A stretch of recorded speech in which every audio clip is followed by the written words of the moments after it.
നമസ്കാരം. ഇന്നത്തെ സുഭാഷിതം 1558 ദിവസം. സമർപ്പണം ശ്രീ PMN നമ്പൂതിരി. അവതരണം ഗീതാ K നമ്പൂതിരി, ആലക്കോട്ടിലും. തേ ധ്യാനയോഗാനുഗതാ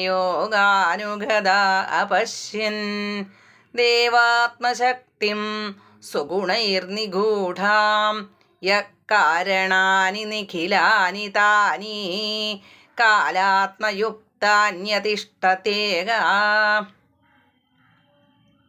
അർത്ഥം: ധ്യാനയോഗത്തെ തുടർച്ചയായി അനുഷ്ഠിക്കുന്നവർ സത്വരജസ്തമോ ഗുണങ്ങളാൽ മറക്കപ്പെട്ടിരിക്കുന്ന പ്രകാശമാനമായ പരമാത്മശക്തിയെ സാക്ഷാത്കരിച്ച് ഏകവും അദ്വയവുമായ ആ പരമാത്മാവ് കാലം മുതൽ ആത്മാവ് വരെ എല്ലാറ്റിനെയും നിയന്ത്രിക്കുന്നതായി മനസ്സിലാക്കുന്നു.